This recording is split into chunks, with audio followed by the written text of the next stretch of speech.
recalling the 30 years beyond the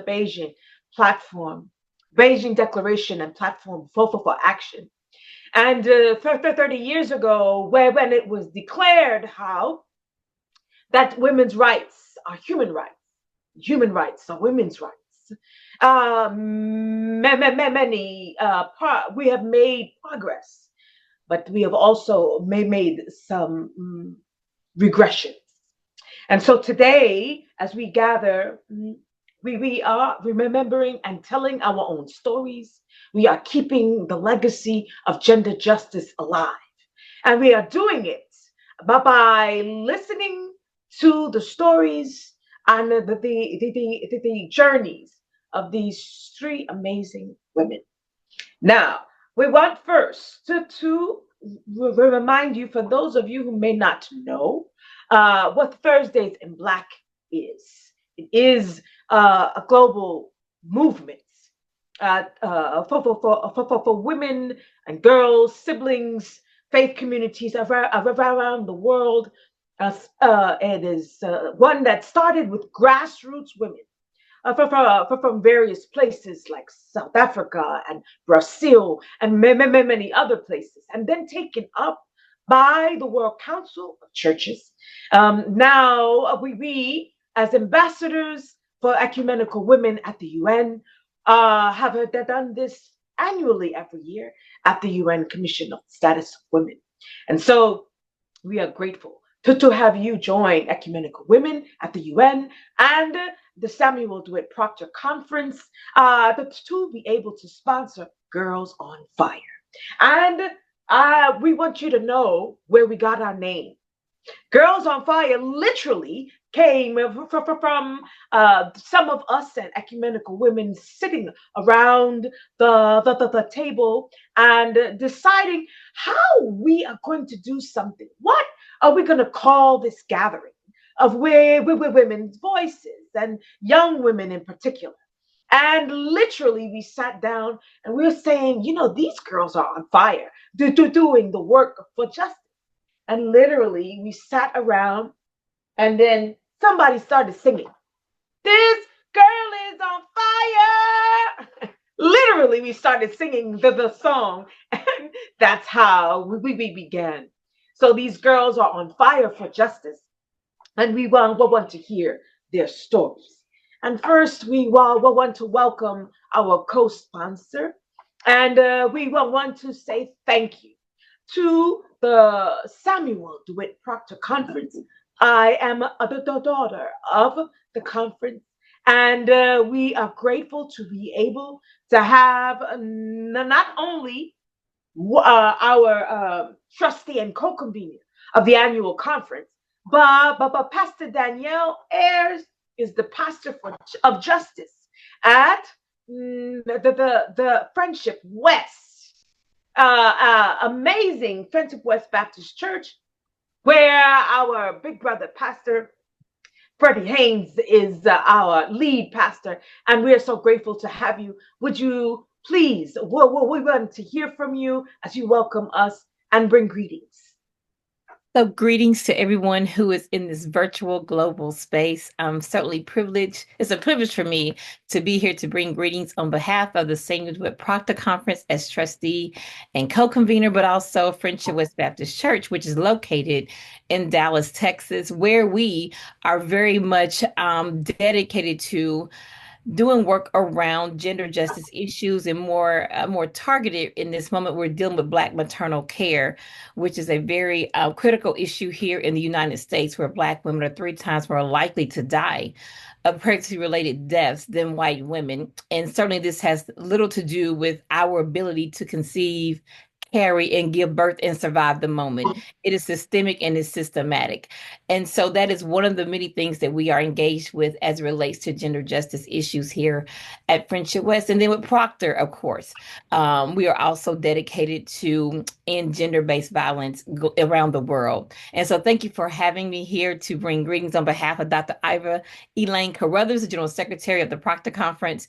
This is a very critical conversation, but not only conversation. I like the fact that you said action, right? Because we have to take action if we are going to end gender based violence when we know that femicide continues to be a major injustice around the world.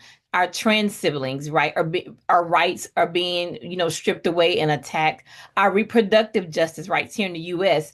is under all types of attack, where we have to continue to resist and to also find ways to bring justice to women here in the U.S. And so I like the fact that it's intergenerational, because I think it takes all of us to be engaged in this work, and that includes not the next generation, but the now generation. But it also takes the wisdom of our elders. It also takes the wisdom and discernment of our ancestors as we seek to find ways to deal with not only the physical violence, but the structural violence that kills way more women every single day by way of public policy and laws that are passed in various countries, and particularly here in the U.S., in our various states. So thank you for having me. I look forward to this amazing conversation. And I like Girls on Fire, because fire has the ability to burn down injustice and then to reconstruct, or to construct systems and institutions that are marked with justice and equity, because we serve then a God who is about justice, peace, love, and liberation. So thank you so much for having me.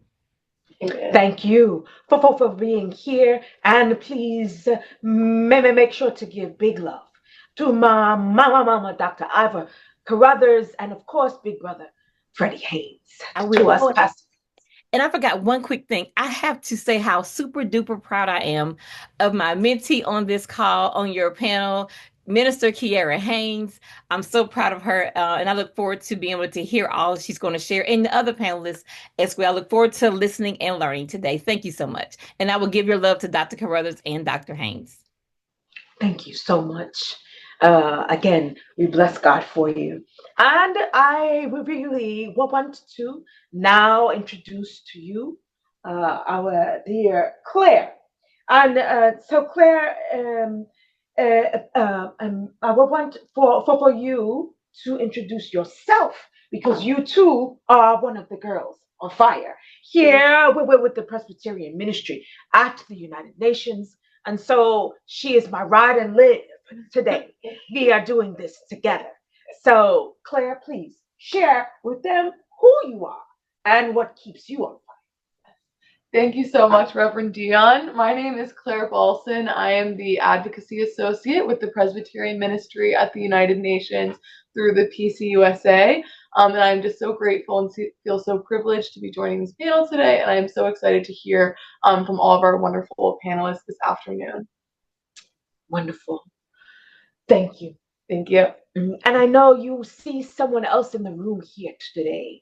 And if it were not for Major Victoria Edmonds, we would not, and for Kayla as well, Kayla Calvo, the two of them were the ones to be able to gather these women's voices from India, from right here in the US, but for these young girls from the Salvation Army who will be joining us, and you will be hearing them. So, Kayla, we thank God for you. Would you just say a word and please greet the folks, telling them who you Hello, are? everyone. Yeah, can you hear me?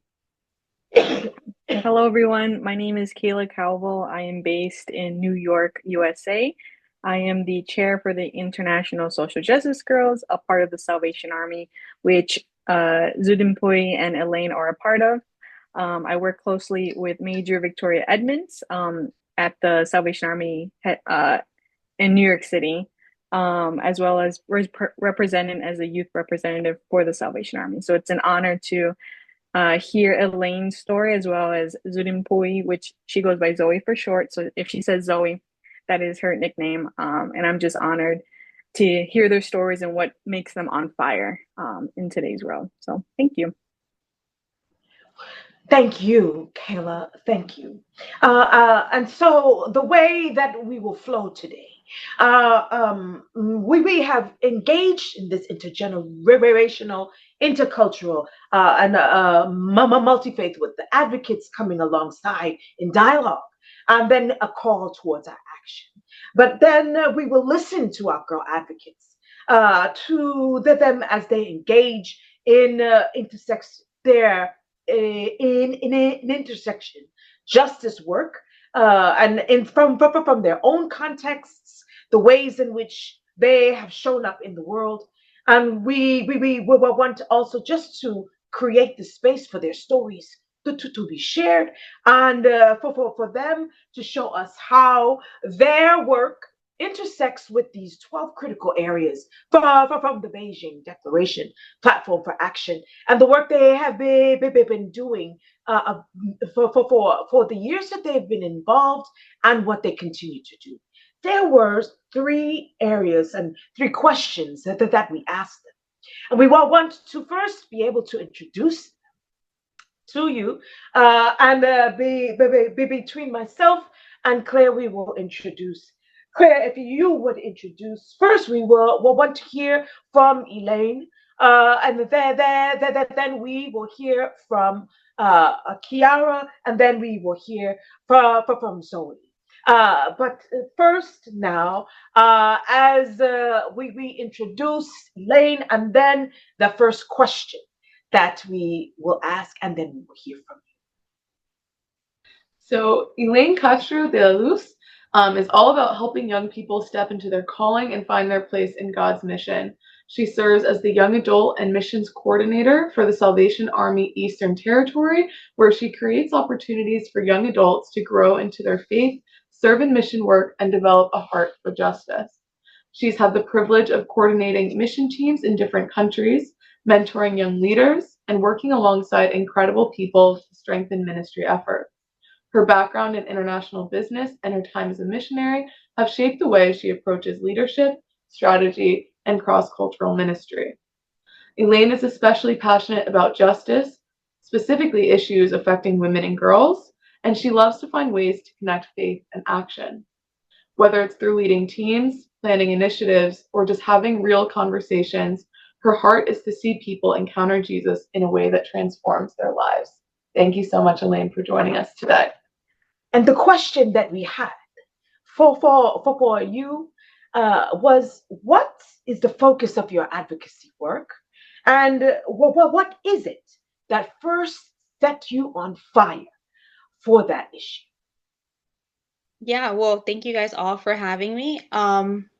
Like it was said in my introduction, what really set me on fire was my work with missions. I had the privilege to be a missionary, and I think there's one thing when we see injustice, like on our phones, we're scrolling. Obviously, it's impactful to us. It pulls at our strings of our hearts. But when you see it in person, like I was able to see it on the mission field, whether it be listening to the stories of women being unable to provide for their family because of systematic injustices, or just girls being denied the opportunity to have an opportunity in something that they are passionate about simply just because you're a girl. And I think that when I started to see that in real time, it really set a fire for being the voices of people that mean something, but they're being oppressed because they're a girl, or they're one of the things that I would always hear, which is crazy that we did a parallel event for, was that I'm just a girl, you know. And a lot of countries and traditions is, oh, you're just a girl, you're not really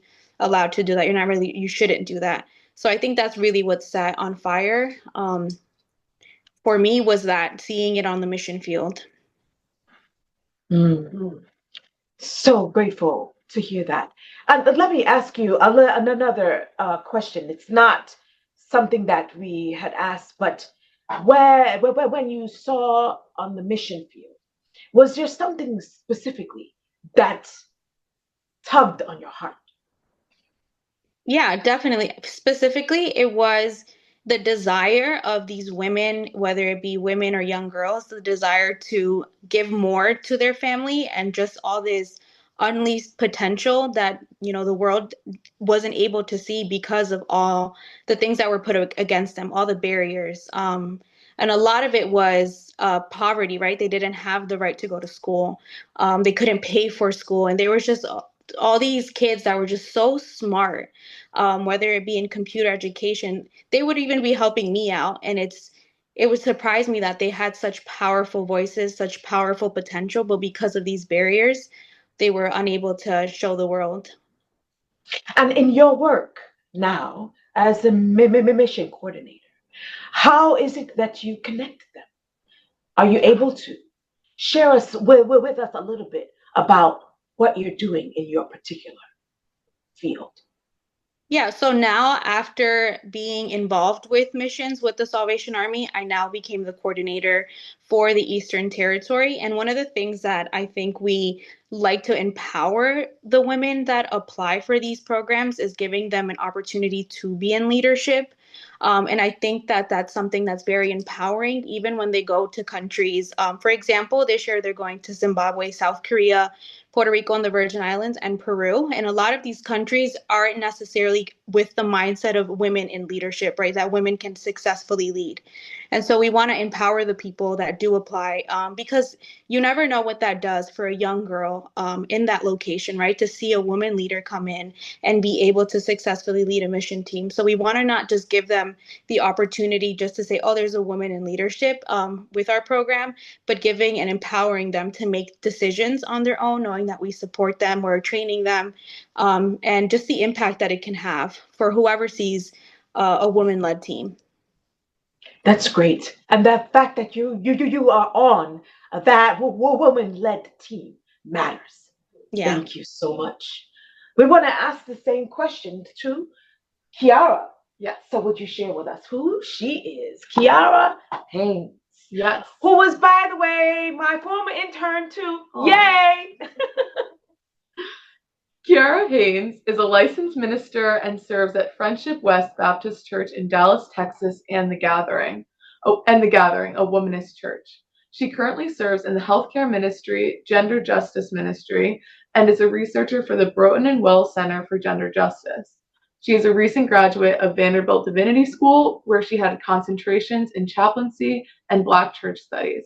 Her article, Will the Black Church Please Stand Up?, was published in the 2022 Reproductive and Economic Justice in a Post-Roe Landscape, Changing the Conversation in Christian Communities Intervention Forum by Vanderbilt Divinity School. As she finished her studies within the divinity program, she was recently admitted into Vanderbilt School of Medicine and Public Health on the Global Health track.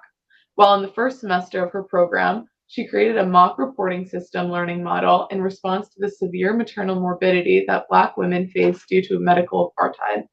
Her advisor encouraged her to develop a thesis for doctoral work for her passion around medical bias within the medical technology that is utilized in the everyday healthcare system.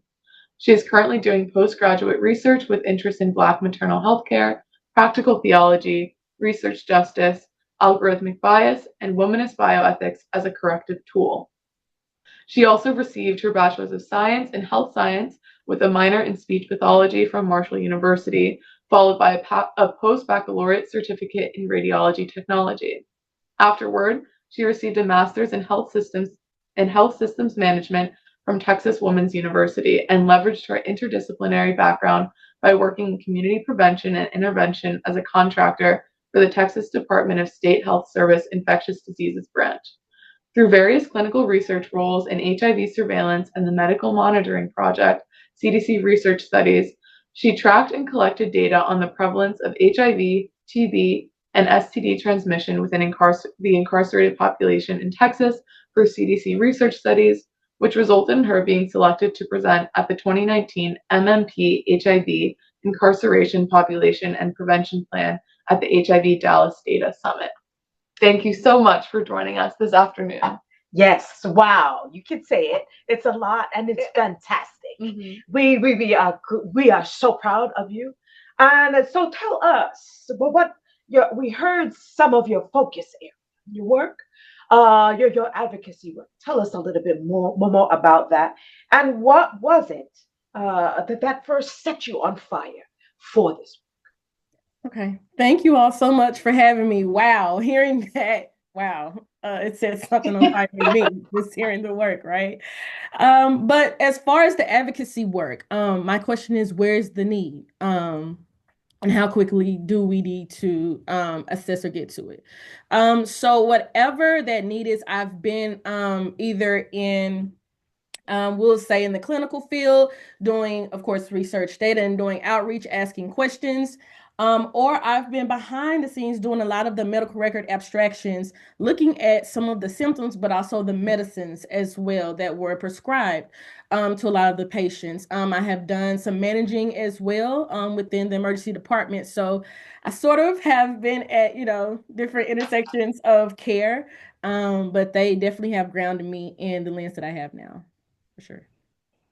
And so, what was it though that pierced you that said, I have to get involved in doing this? Why? I would say it's the conversations after doing the work. And sometimes trying to intervene on some of the work that I would do. And I would say, well, you know what, let me word it like this. Or, you know what, let's just take away this survey right now. Let's just have a real human to human conversation. Sometimes let's just have a Black woman to Black woman conversation. Let's just have a conversation right now, because most times, and I will be honest with the CDC, they weren't asking the questions that needed to be asked in order to truly understand, how did you get here? And so, yeah, it was humanizing the experiences, but making them relative and making them at the forefront. Them being Black women with women of color, is that? Yes, yes, for sure. Yes, definitely the Black women of color. I definitely will say most of my work, I intentionally centered it to be at the margins. And so, yes, definitely them Black women is who I am referring to. Yes. Fantastic. Now, you're doing something very unique now. Could you share a little bit about what that is? Because that also will help give us an insight into how and what this passion work and this advocacy is about. Yes. Okay. So you all spoke to a little bit of it. After, of course, getting accepted into Vanderbilt School of Medicine, the global health, I did a mock, right? A mock reporting system. Because oftentimes let me not speak in acronyms, but SSM, specifically severe maternal morbidity. Black women, as Reverend DA she spoke to, they are dying. We are currently dying. We're more likely to die due to childbirth 3 to 4 times more likely, right? Comparatively to white women. And so we had twice the risk, though, of severe maternal morbidity. And so severe maternal morbidity is basically the unintended outcomes of the process of labor and delivery. And so those can be short-term or long-term consequences of a woman's health, right? And so I said, all right, well, let me go ahead and make up a mock system of it in order to hold everyone accountable, because oftentimes within the doctor's notes, they would say, this is something that was unintended. We did not foresee it. Well, part of it is, what is the lens that you're seeing them? Because one of the disparities is not believing Black women's pain, Black women's pain. And so I Mm. said, you know what? Let me go ahead. Let me see if I can address a lot of the misdiagnosing and the downplay that systems have. And when it comes to perpetuating misinformation about a Black woman's health specifically. And so after doing that, I said, wow, this still isn't getting to the pain. This still isn't getting to not just the pain that the women are facing, but the pain of the situation, of the system. And so I said, well, you know what? Let me go a little bit deeper and let me see if I can go to looking at the research design, i.e., the algorithms within machines. And so the best way that I could get to understanding the design, I am very much so, I'm a physical learner. And so part of what I have been working on probably since this summer, my niece and I, who's 4 years old, we have been having a great time of play. There's a pedagogy of play that I'm still reading the book, but has been sacred and developmental to my work. And so part of this is, let me see if can you see it? No. Yes. So part of this is what I have been doing is understanding the algorithm, right? And so there are three parts in understanding the algorithm of essentially, I guess you could say, what it's made up of. And so I first wanted to say, okay, you know what? Let's have women. Let's make sure that they are not only in the clinic, but they are also part of the ones who won't be the ones that to delay the recognition when it comes to what oftentimes goes missing in an algorithm. You have a black box within an algorithm that really is the one that outputs all of the information that you input into it. And so that's this, right? And so sometimes I said, okay, well, let's see if we can have Black women at the forefront. We have the black box that where most times you have the disparity of bias come into play. That oftentimes it is what goes into the black box of an algorithm. And so from there, I said, well, let's make sure that we hold it accountable this time of an algorithm. And let's put on womanist bioethic, which is, of course, we have it purple. Let's make sure we put on a womanist bioethic. That way we can hold it accountable. And that way it will signal off, it will do a surefire of any time there is any kind of bias going on. The womanist bioethic is what's going to hold it accountable and say, hold on, wait a minute. No, we're not interpreting this correctly. Because oftentimes, like I was saying, we call them markers, if you will, but that oftentimes those biases are what perpetuate an algorithm. And so, yes, we can speak about algorithm disparities, but that's for sure what I at least would like to say. But yes, oftentimes we are dealing with, and I have different kind of Legos. But yes, this is I want to make it simple, at least for this talk, and say this is what I'm dealing with first is building out an algorithm. I want to look at the research design and build it out for a way for medical students eventually to be able to understand an algorithm, not just understanding their biases, because oftentimes it's in their mind. It needs to be tactical. They need to be able to touch it. I need you to also be able to understand an algorithm as well when you go into an appointment with a patient that looks oftentimes like me.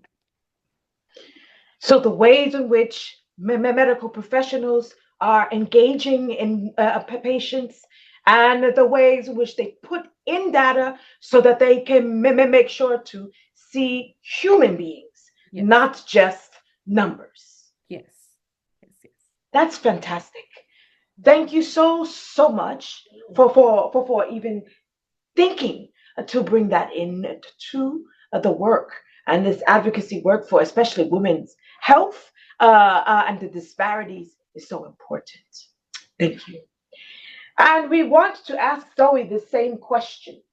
And so we want to ask our last panelist this next question. And then we have two other questions we will bring up all three panelists and then we will talk it through. But if now we can just hear from Zoe. Yes. So Zoe Fanai is joining us this afternoon from Mizoram, India. First, I just want to say thank you so much for joining us. I know that it is not 3 o'clock in the afternoon where you are at, so we are just extra appreciative of you taking the time out to join us. After Zoe completed her bachelor's degree in political science from the University of Delhi, she went on to receive her master's in international development from the University of Birmingham. She is passionate about children's rights and worked at a local NGO in Mizoram called Thutak Nunpuito Team for 3 summers where she worked with the children as a teacher. During her time in the UK, she worked with Debate Mate, a nonprofit organization that works with schools in a high child poverty area.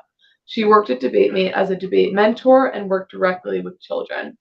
In February 2025, she cleared the national eligibility test, which gave her a permit to become a lecturer at the college and university level. Currently, she is studying to become a civil servant for the government of India and Mizoram. Thank you so much for joining us, Zoe. It's fantastic what you are doing now. And we will want to hear from you also the focus of your advocacy work and what first set you on fire for doing it. Yes.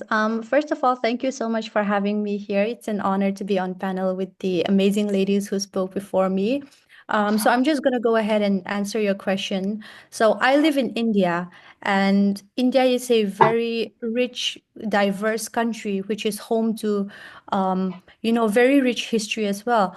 But India is also a very dangerous place for a woman to live in. So I think in 2018, there was a survey from Thomas Reuters which stated that Uh-oh. for a woman to live in.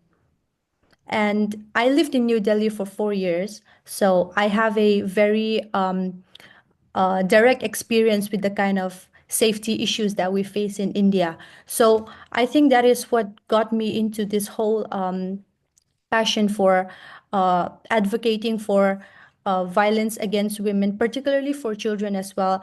As it was mentioned before, I worked with children a lot.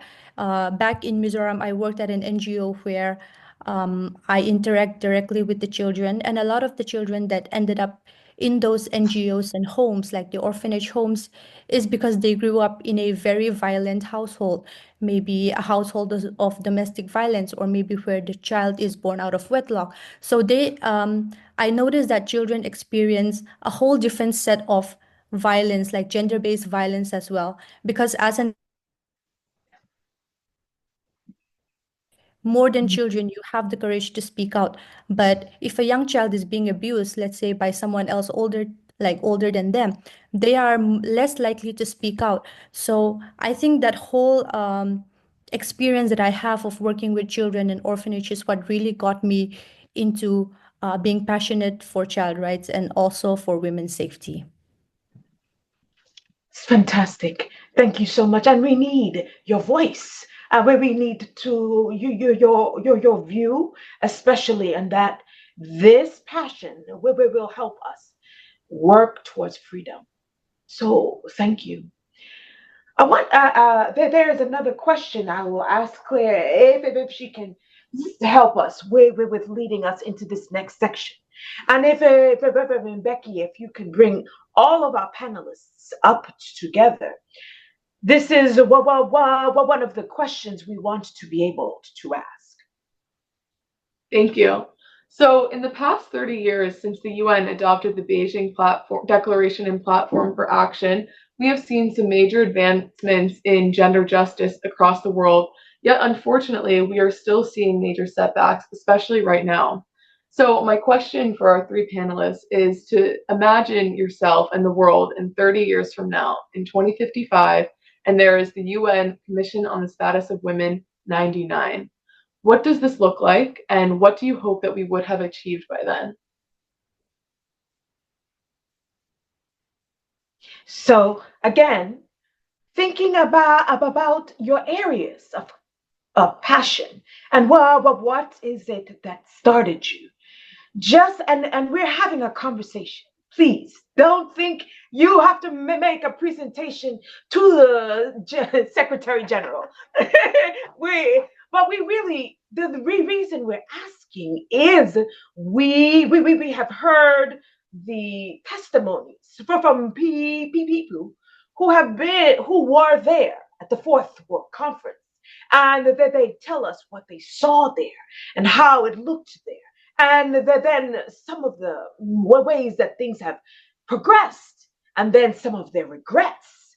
And now we want to hear from you who have been watching and listening. And what is it 30 years from now? Well, what does that look like to you?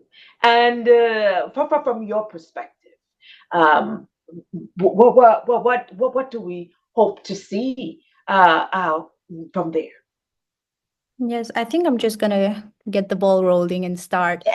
Um, so with my experience when I worked with children, what I do a lot is I teach young children how to protect themselves. You know, I teach them how to make sure they are safe when they're in public places. I tell them how to be careful and how to look out for like signs. And I teach them like what is a good touch, what is a bad touch.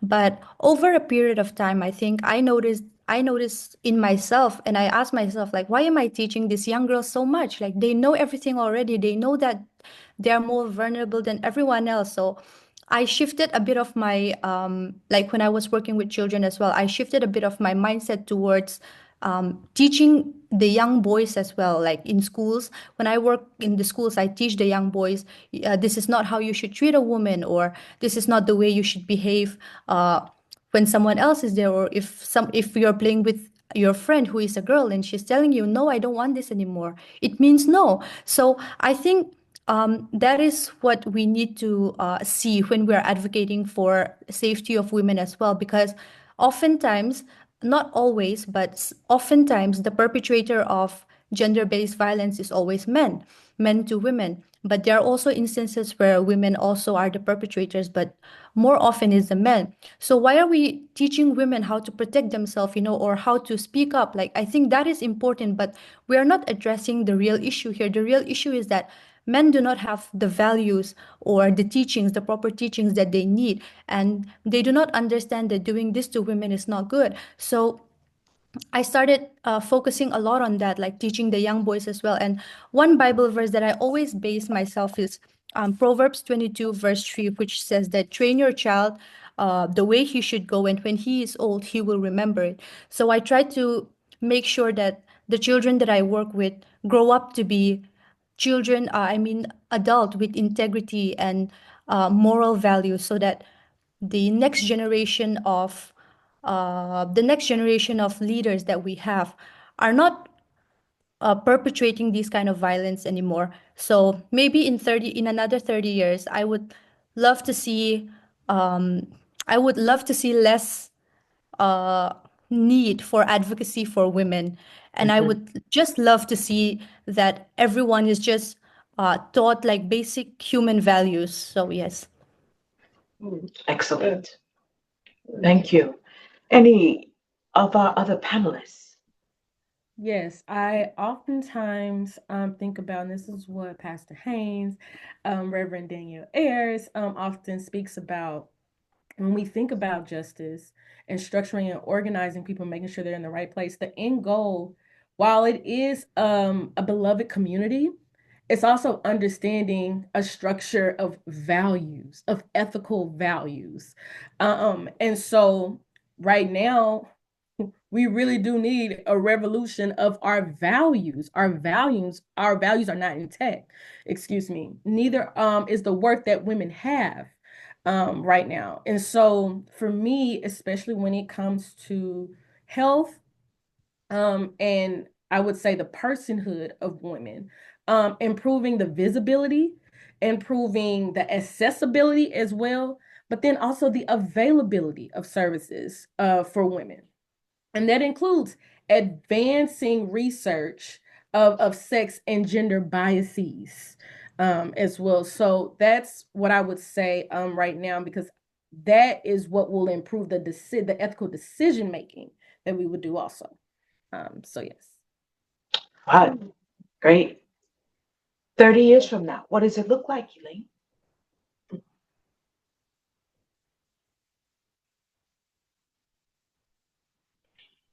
Would you like to respond to Elaine? I'm not hearing you. You're still Yeah, muted. sorry, is that it wasn't letting me unmute myself. Okay. It was trying to keep me quiet, this technology. But I do, We unmute today. Unmute. yeah, no, definitely. I think that while serving in missions, right, I've had the opportunity to sit with women and hear their stories. And when we think about 30 years later now, right, we're still having the same conversations, hoping that we would have progress. But when I think of the young women and girls that I've encountered in my time in mission work, it gives a face, it gives a name to the things that are happening, right? It's not just a number, it's not just a statistic that we're reading, right? They have these are people of dignity. So even though we were supposed to, be working for progress, I feel like what I hope to see is one, that church based organizations are at the front lines, right? Working alongside these people like Jesus did. And so I hope that in 30 years from now, right, when we're talking about CSW69, I hope that we're not talking about justice, but that we're actually finally living in it. Which 30 years, right? So much can happen in 30 years. Things that could have been won and progress decades ago, we're still fighting for. And so I also hope that we're living in a world where faith leaders aren't just acknowledging gender justice, but they're actively leading the way in breaking these cycles of violence and inequality. So I hope that we're having a future where women are in power, making decisions, and not just being a part of it, but actually being included in it. So I hope that we're in a place of celebration in 30 years when it comes to thinking of these topics. Amen. Amen. I think we need a T-shirt that says, "I hope we're not just talking about justice, but that we're living in it." That matters so much, and we truly hope to be in a place of celebration.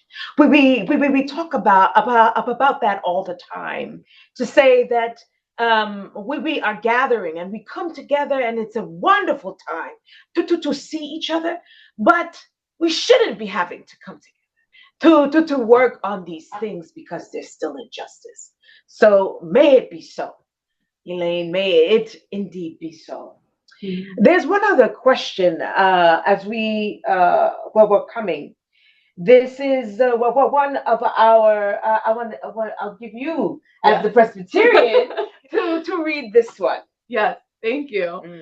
So, Reverend Dr. Katie G. Cannon, a renowned womanist theologian and author, and also the first woman ordained in my denomination, the Presbyterian Church USA, has said that we must do the work that your souls must have.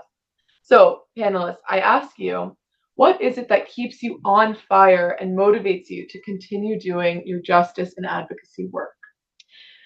Let me first also just say our theme as the ecumenical women, the UN, in addition to the review of the Beijing Declaration, has been a call to justice and joy. And so we need to continue to work for justice, but we must know that the joy of the Lord is our strength. And so this is why what inspired this question. And of course, my mama Katie, as we some of us who knew her and were taught by her, that the work that your souls must have. Again, what keeps you ignited, especially because we are still seeing so many setbacks. But as Claire read, what is it that you will keep you going?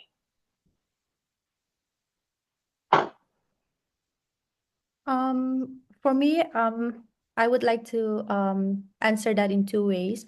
So, as an individual, how I motivate myself and keep my fire is, I know that until Jesus comes, there's always going to be injustice in this world. There's never going to be perfection in this world until Jesus comes back. But how I motivate myself is that as long as I'm alive, I have a purpose and I have a reason that I'm still here. So I tell myself that I know I cannot bring justice for everyone. Like, I know I cannot do so much for everyone, but if I can just help one little girl, or if I can just help one young woman and their lives is changed, that is more than enough. So that is what keeps me going. Like, when I need to find it within me, I tell myself, like, just one more girl that I can help, just one more child that I can save, and that's how I keep my fire. And the second thing is, when I interact with people who are like-minded, like, for example, like the ones that we are having now, Girls on Fire, I feel like my fire gets like reignited. And I was sharing this with some girls as well. Like, when I came to the CSW in the first week, I had so much passion burning inside me that I was like, I have so many ideas that I want to do and share when I get home. I don't even know where to start. And I was sharing this with my friends as well. So I think, as an individual, I find my worth like from within, and I try to bring motivation from that. But I also find motivation around me when I'm surrounded by people who are also like-minded. Yeah, yeah. Amen. I think for me, I think that when I think of the fire, I realize that it's not just like a passion project that we have when we're thinking of justice. It has to be a calling, and a calling for all of us, right? It's really difficult for me to even think of engaging in the mission field of, serving young people in my community, or those in other communities, and not see that God's heart is for justice. And so it's very difficult for me to think of not being able to do the both of them, doing the calling that the Lord has for me, but also involving justice in that same calling, right? So when I think about it and I think about how I keep this fire going, especially in this line of work where there's so much negativity, there's so many bad news, there's so many things that are just kind of bringing you down. I think what really keeps the fire in me is staying rooted in Christ, right? Because his strength is what I need when everything around me seems like it's, everything trying to blow my fire out. But I also just keep learning from those who have been in this work longer than I have and learning from them, really getting inspired by their stories and just walking alongside of people, young people, and empowering them to step into their own callings for justice. So, in the same way that people have poured into me, is the same way that I want to impact those. And that's what really keeps that fire going is seeing, and like Zoe said, right, it can just be one, but that one can lead to just a repercussion of other ones. So it's a number thing that can really see the impact of what we're doing and the work that we're called to do. And most importantly, I think that even this is a call for all the listeners that if you've ever encountered someone or have seen just injustice firsthand, that it's also a calling for you too, right? There's so many young girls with the dreams but limited opportunities, and maybe that has even been our experience, our family's experience, our sister's experience. But the weight of the work that we're doing is really what keeps that fire going for me. Fantastic. Amen. Thank you. And wow, these responses, I don't know how much more I have left to say. But in addition to what my counterparts have said, and understanding that calling, you understand the commitment to it, and how you're unable to abandon it. And I know Dr. Renita Williams said you don't have to finish the work, but you cannot abandon the work. And so in speaking to that work and speaking to that commitment, what keeps my fire alive is not only my faith, right? I oftentimes think about Second Timothy, right? 1:7, because I don't want us or the listeners to not think that there oftentimes is not I don't want to say a fear, but a bit of sometimes discouragement within seasons that we may have within our work. But there is a calling and there is a faith that we all might have. We all may identify it differently, but there is a faith that we all have in continuing to do the work. Um, and so, in understanding that there's power in that and love and a sound mind, it's that scripture that continues to, I think, light me up, but then also my community continues to light my fire as we light one another. It's a communal work that Ubuntu, right? I am because we are. And so whether it's the gender justice work that I'm doing at my church, whether it's my pastor preaching on Sundays, Wednesdays, however you may find him. But then it's also being in community and hearing the stories and seeing the fire in their eyes, that continues to keep my fire ignited. So yes. Awesome. The theme that have come from all three of you was calling, commitment, and community. And so that is something not just for young women advocates, but for all of us to remember when we trying to keep our fire alive. I want to just ask if there are people that are while watching and have questions to begin thinking of those and putting them into the chat. We have two other questions we want to pose to our panelists, and then we want to hear from them. This next question is something we were thinking about to ask you as you have been experiencing it, but what kind of maybe tangible or even ideological obstacles have you experienced in your particular area? For you, Zoe, maybe when you're doing this work with children, what are those areas, the obstacles that you might have find while doing your work? And of course, in the areas of public health and missions, uh, have there been, whether there are physical or tangible or just ideological obstacles that have come up that you have found in the work that you've done? Yes, so the NGO that I have been involved with for a couple of years now is divided into three parts. So they have the orphanage and the school that looks after the children, and they have a de-addiction center for individuals suffering from substance abuse, and they also have a center for care home for looking after people who are aged and do not have family to look after them. But I work particularly with the children in the orphanage section. And one issue that I face a lot of the time is that there are so many children and so many workers within that one single NGO that I worked in as well. So when I interact with, let's say, 12 students in my class and I teach them, maybe today we're teaching about integrity or something like moral values in class, they go back to, I don't want to call it home, like home, but where they're staying. And then their caretakers are looking after, let's say, 20 children, like one person is looking after 20 children at once. So oftentimes they kind of don't always reflect the kind of values that we taught in class. So let's say I was teaching them something in class, but then they go back and then they're looking at, let's say, a housekeeper, like a housekeeper or like the dorm master who is very violent with their words, or who is just very strict and arrogant, or are displaying very masculine qualities, then the children gets confused, right? So this person who is teaching me in class is telling me one thing, but then when I go back home to my dorm, I see that the person who is looking after my dorm is telling me something else. So in that way, I feel like our values tend to clash a lot.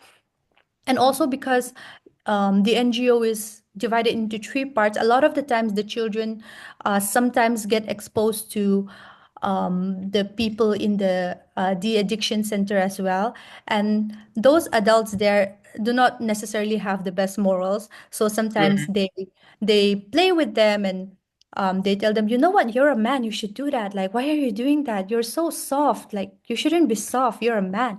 So sometimes those values get clashed, and it's very difficult for me because I have to make them learn while making them unlearn what they already know at the same time. So that's one of the, I would say, the most challenging obstacles that I face. These are cultural challenges too that come up, I'm sure, where not just systemic, but cultural challenges that will come up to as barriers. But the ways in which you have shared really seem to be helpful in the way in your approach, and I think very beneficial to the children that you work with. Thank you. Any others? Yes, I think for me, it's kind of a little bit in the same line as Zoe. When working with other, churches within the Salvation Army, because they're in different locations in a different context, culture, they perceive women and young girls differently. And I think that one of, I guess, the obstacles that I've seen is that it's like the misconception of gender justice. Sometimes, like, I feel like it's seen as like a secular issue. It's like if we're advocating for women and girls, it's competing with biblical teaching. So that's one of the misconceptions that I've seen, that has created an obstacle for me in my work. And more so, I guess, tangible obstacles is resources. I feel like faith communities really do want to support survivors. They want to empower young women and girls, and they want to engage in justice work, but they don't always know like the practical ways on how to do it, or they're limited by funding, by policies, and even as we're speaking, cultural expectations. Well, yeah. That is always a challenge. When you're doing these kinds of work, but and this misconception of secular and sacred, and that they have to be separate. But if we are people of faith, they're one and the same. So thank you for even seeing it for what it is. Yeah, Kiara. I was trying to think of the language and find the language for one, in addition to what these additional girls on fire have said. One is stereotyping, if you will. Um, Mm. Thinking that you, because you have a black woman on faculty, okay, so we've addressed the DEI situation. Also, we have someone who now can do all the work when it comes to doing inclusive work, making sure that it's equitable. We've made sure that we carried out our mission and vision. No, no.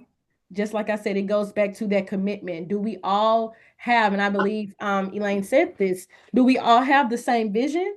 And are we still being committed to the mission that we have? In the same way, that I have heard Black women who are physicians say they see us as superhumans around here. They want us to continue to save people while we are trying to make sure we are still human ourselves at the end of the day. So I'm not sure the word for that, right? But in addition to that, yes, it's a stereotyping, but yes, the marginalizing of others' positions as well and putting it onto you. So I'm not sure what the word is for that. Maybe you all have a name. Tokenism. Well, yes, tokenism, being a token. Thank you, thank you, Black token. I see. Sorry, Yes, but no, thank no, you, don't thank be you, thank you. sorry. No, you have explained it exactly Okay, right. okay. Exactly right. It is the tokenism. That is you, that they use you as the one person. And it's also what Zora Neale Hurston said, us Mm-hmm. being the mules of the world, carrying Mm-hmm. everything. You explained it right, exactly right. And whether it's in the field of academia, whether it is in the church, whether it's in the mission field, on the ground, if you are the only one, and you all are women of color. So it is oftentimes too where you may be tokenized in your respective places and expected to either carry, to do things that as you mentioned, both Zoe and Elaine,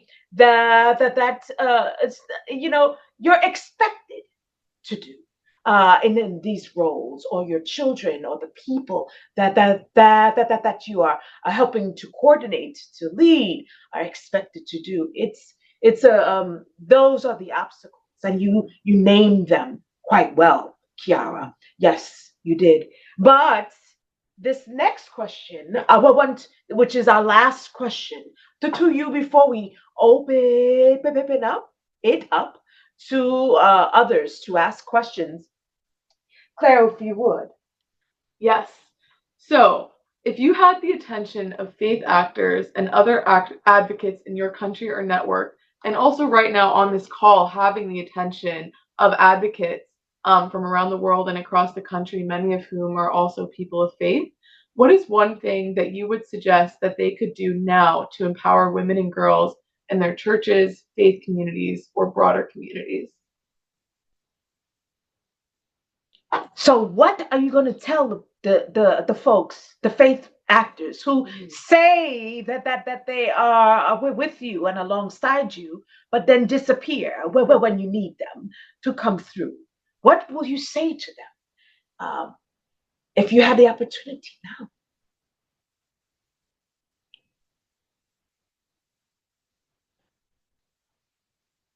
I'm just gonna go first again. For me, in my context particularly, what is really important and what I tell my other colleagues where I work as well is that it's very important to create safe space for children and even girls, like adult women as well.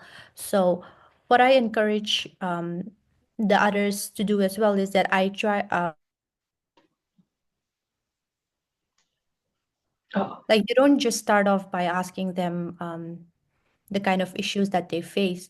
Like you just start by creating friendship with them and you cultivate that bond and trust between the two of you. And then later on, you can create that safe space wherein they can share what they're experiencing.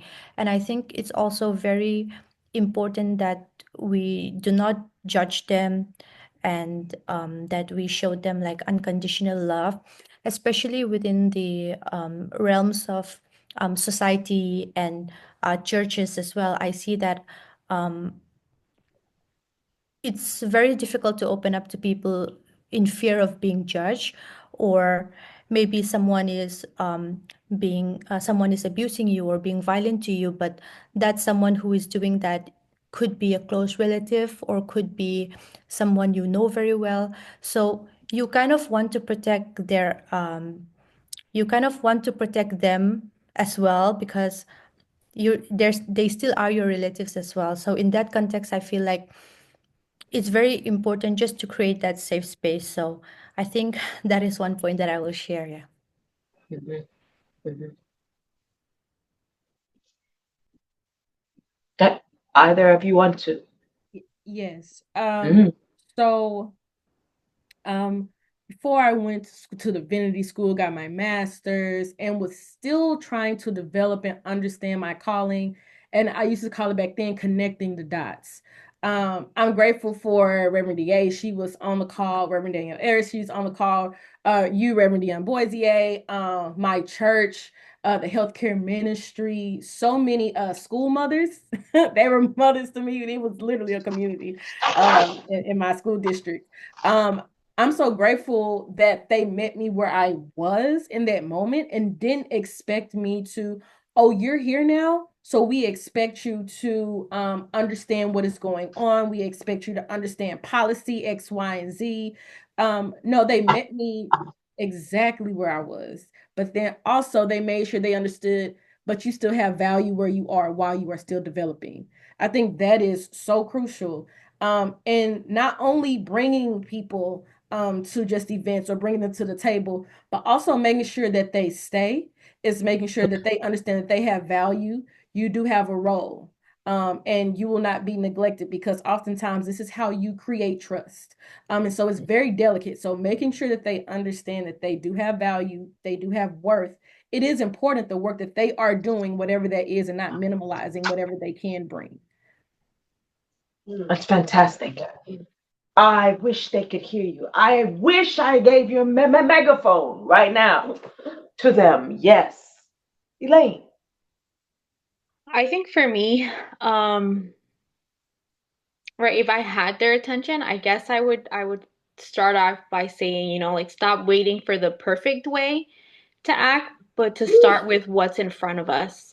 So I feel like sometimes we're looking for like the brand new, like huge initiatives, a brand new program to help us, but it can start with something small. There's power in the small things, right? Even if it's re-examining who's leading in our faith communities, are the voices of our women being heard, right? If we have girls and young girls, women, are they being mentored? Are they being properly discipled and encouraged to use the gifts that they already have? Are churches a safe space for our survivors of violence, not just, in theory, but in practice? So there's, I feel like, a lot I would want to say, but more so, we don't need another conference to tell us what the problem is. We know the problem. What it is that we need is for our faith leaders, our pastors, our advocates to start with what they have, where they are, and to just refuse to be silent, right? Because real empowerment doesn't just come through statements by, the fancy words that we can say, but it happens through action. And we just don't need a world of passive bystanders. There's enough of those, right? It needs people who are really on fire for justice, for change, and for the kingdom of God. Amen. We don't need a world of passive bystander. Yeah. Amen. I think we need to just let that sink in for a moment. Yeah. I really, really, really appreciate each of you and the ways in which you have shared, because we need to hear it, and our faith leaders need to hear it. There was one question that did come up in the chat, was specifically for you, Zoe. And Nina Corey asked the question. Thank you for bringing up the importance of educating males on how to treat females. How can we include this education in our curriculum?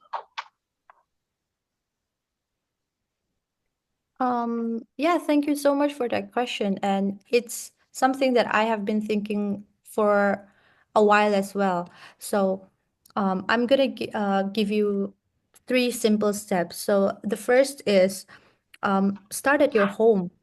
Children learn best by observing and not by what we tell them, you know. So, there was a very popular video that went viral a bit in India, and it was from a home security footage. Um, where the husband was constantly hitting his wife, and they have a very young son as well in the house. So when the husband was hitting his wife, like the son was somewhere else playing, but when he saw that his dad was hitting his mom, he just walked over and he hit his mom as well. Like he didn't know what was going on, but he saw his father did that, so he did that as well. And I think there was a whole police case. That's why the video was posted and everything. So I think that's a very realistic way that children learn, is that they just observe. So there's a famous quote that Mother Teresa said, if you want to change the world, start at your home.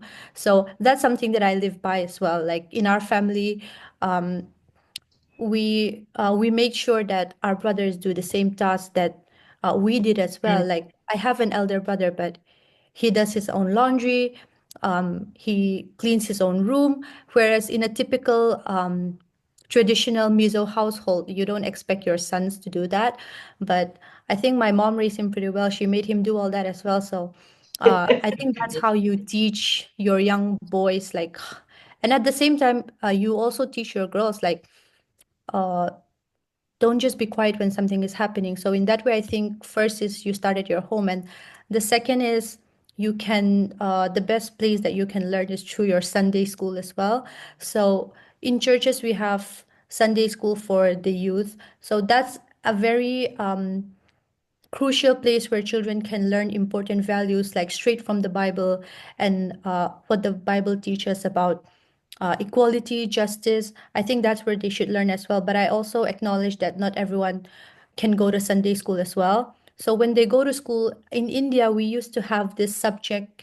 It's called moral science, and each chapter has focuses on different values. So there is one chapter on kindness, there is one chapter on integrity. So they curate the story in such a way that at the end we learn the moral, which is that maybe kindness or unity or things like that. So that's how you can incorporate those kind of values into even secular learning spaces as well. So yeah. This is fantastic. Is there a way that you could direct us, or maybe even give us a link to where those resources are? Because then we can share it. Is that something you maybe can send with Major Victoria, and then we can maybe post it or share it? Yes, I think I can look into it. I don't know if there are online textbook, but they are like physical textbooks that we use Oh, in okay. primary and middle school, like back when I was still in school. I don't know if they still do that, but I can look it up. But yeah, if I do find it, I will definitely share it. Thank you so much. I cannot see the chat, but I don't know if there are any other questions before we look to come to a close. Is there any other? I think there may be one. There's a comment from Ashley. Would you like me to read it, or should Ashley? Yes, please. Should we have Ashley read it? If Ashley's here or available. Hang on. Ashley, can you turn on your video? Hang on. Just give me a second. You can turn on your video, Ashley. All right, here we go. We'd love to hear your reflection. Okay, I think it's working now. I just wrote in response to the exchange about teaching boys about treating women with respect. It's important to celebrate positive masculinity and the allyship of men.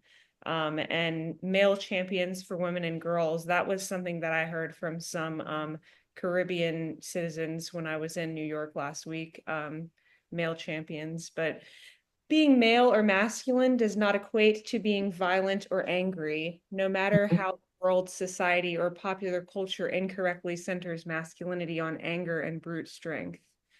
Patience and self-discipline and generosity can and should be displayed by men. Male friendship is also a healthy display, or can be a healthy display of masculinity, which is something that a lot of young men either do not have models for, or they don't feel that they are supported to have friendship without competition. Right. So important. Thank you for raising it and for sharing. Thank you so much, Ashley. If there are no other questions that's coming from us, this conversation was rich, and you all gave us our marching orders, especially for the faith community. And I just want again to say, God bless you, and thank you so very much for the work that you're doing, the sacrifice that you're making, and for continuing to set the world on fire. Claire, are there any other questions that you have or comments that you wanted to No, I just want to say thank you so much to all of our panelists for this very rich conversation. It was so interesting and fascinating hearing all of your different perspectives from the different backgrounds you come from. And it was just such a privilege to be able to hear from you and have this conversation with you this afternoon. Exciting. I am really grateful for you. So critical. Very important. And we have someone also very important. Reverend Nikki Ashwood is here with us from the World Council of Churches. She is the program executive for the Just Community of Women and Men, the World Council of Churches Life, Justice, and Peace Unit. She follows in the footsteps of Fulata Momoyo and those women who are making shifts and changes there at the World Council of Churches, leading the initiative, of course, for Thursdays in Black campaign. I'm honored to be an ambassador for the World Council of Churches in that regard. And we wanted to bring her up because for her to say a word to the three of you. So if Reverend Becky can bring Reverend Nikki up, that would be great. Thank you so much, Reverend Dion, Reverend Claire, Kara, Zodin, Elaine. God bless you. I pray that the young girls and boys of today are as empowered as I feel I would have been had I had you all in my lives at your age as a role model. You have seen issues, and rather than complain and sit in the shadows and say, why won't somebody fix this? You dared to be the change. I want to add just for a quick second, Kara, you spoke a little bit about tokenism. I remember meeting a young lady who was the lone Black person in a very white European space in Europe.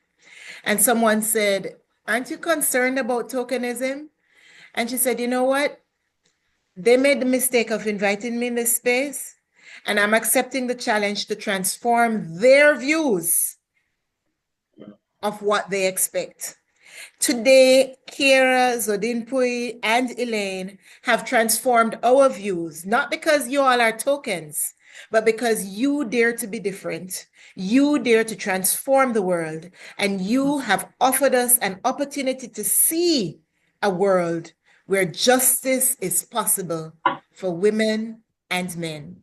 So, on this Thursday in Black, where we continue to invite the world to partner with us for a space where there is no rape, where there is no violence, I salute you. I lift my proverbial hat to you.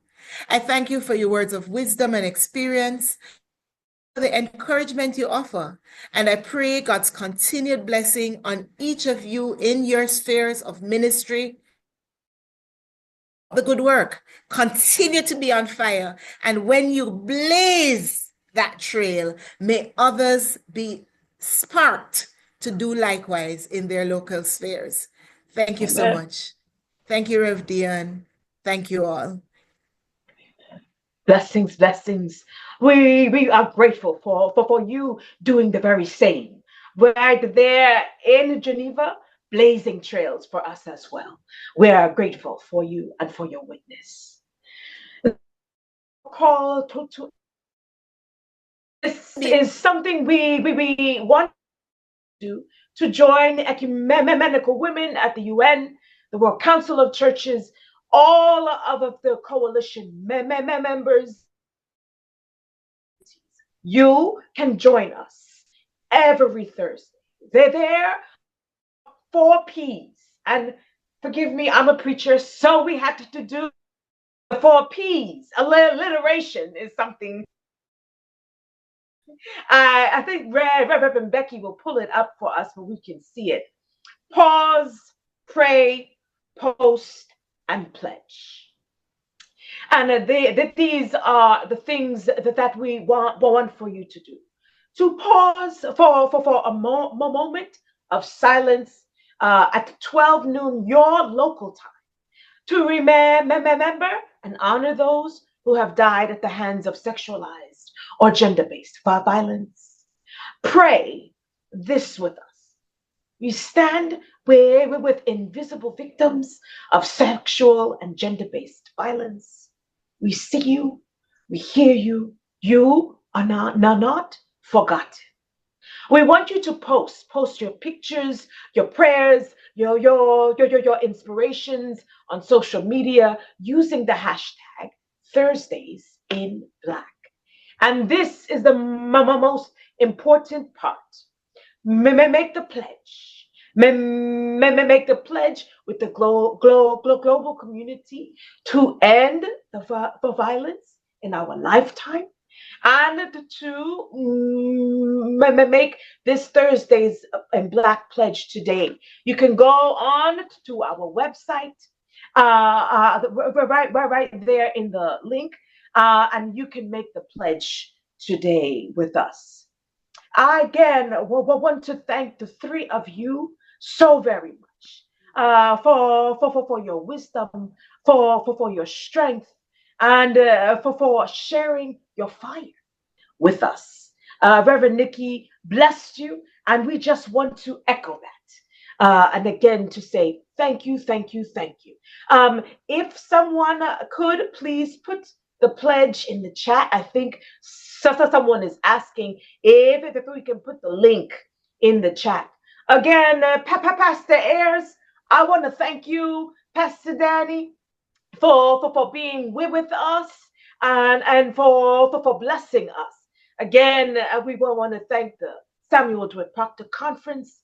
We thank God for Friendship West Baptist Church that is always with us on Thursdays, and Reverend Becky for being our tech angel today, for all of you who have gathered online with us for this powerful and rich conversation. May it continue. And the three things that our panelists made sure to remind us: it is a calling, it is done with commitment, and it cannot be done alone, must be in community.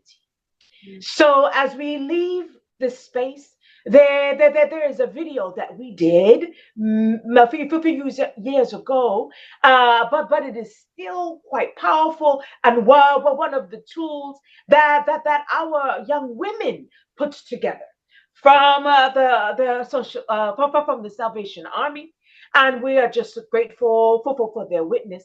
So please, as we leave again, thank you. Please make sure to pledge, and we will continue to journey with you, Kiara and Zoe and Elaine, and all of you, towards a world without rape and violence in our lifetime.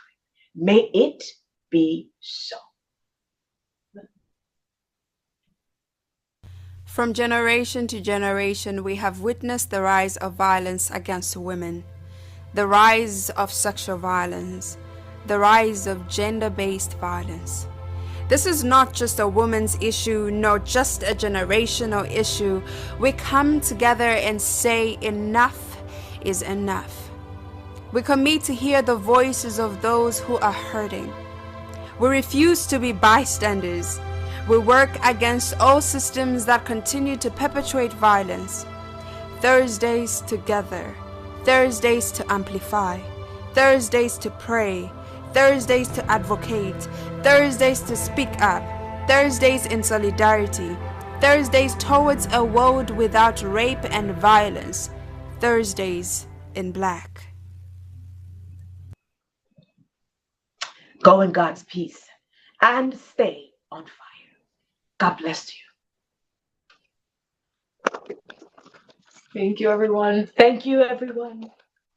Thank you. Awesome.